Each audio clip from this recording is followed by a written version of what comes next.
রাহুল আর জনের গায়ে হলুদের বাটি চেঞ্জ হয়ে যায়, যার জন্য রাহুলের ছোঁয়ানো গায়ে হলুদ রাহির গায়ে লাগানো হয়।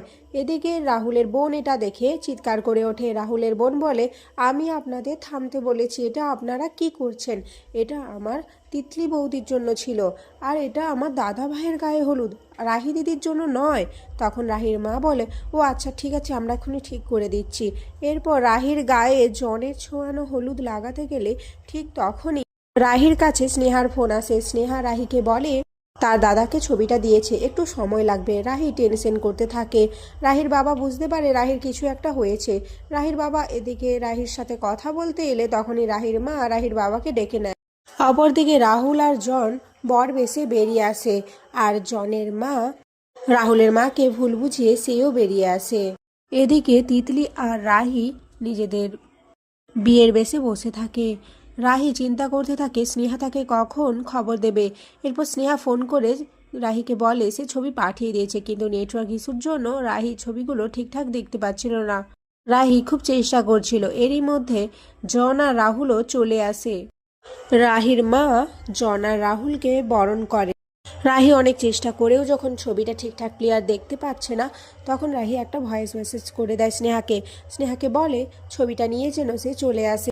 এরপর বিড়িতে ওঠে রাহি, কিন্তু রাহি মনে মনে বলে যে করে হোক আমাকে জানতে হবে, আমি যে খটকা করছি সেটা যেন সত্যি না হয়। ভগবান, আমাকে সবটা যাচাই করে নিয়ে নিতে হবে।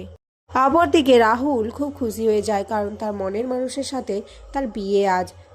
এরপর রাহির হাত থেকে পান পাতা পড়ে যায়, আর রাহুল সেটা গুড়িয়ে নিতে গেলে রাহির সাথে রাহুলের শুভদৃষ্টি হয়ে যায়, যেটা দেখে সকলে বলে এ কি, এই যে রাহির সাথে রাহুলের শুভদৃষ্টি হয়ে গেল। রাহুলের বাবা মনে মনে খুব খুশি হয়, কিন্তু প্রকাশ করে না। এরপর তিতলি আসে। তিতলি নাচতে নাচতে এন্ট্রি করে, যেটা দেখে রাহুলের বাবার ভালো লাগে না। রাহুলের বাবা বলে, ছি ছি ছি, নববধূ এভাবে আসছে, কোনো ভদ্রতা নেই। এরপর দেখা যায় রাহি ফোন ঘাঁটতে ঘাঁটতে দেখে ছবিটা ক্লিয়ার হয়ে গেছে। রাহি বুঝতে পারে জন আর জনের মাই এই সমস্ত কুকীর্তির পেছনে রয়েছে। এরপর রাহি সবাইকে বলে পিঁড়ি থেকে নামাতে থাকে। রাহি তার বাবার কাছে গিয়ে বলে, বাবা তুমি তো আমাকে সবসময় বিশ্বাস করো, ভরসা করো, তাই না? তাহলে আজ আমি তোমাকে এমন কিছু বলবো, তুমি কি আমাকে ভরসা দেখাতে পারবে? রাহির বাবা বলে, কেন পারবো না, আমি আমার রাহিমাকে নিজের চোখ বন্ধ করেও বিশ্বাস করতে পারি, ভরসা করতে পারি। এরই মধ্যে স্নেহা ও তার দাদাও চলে আসে।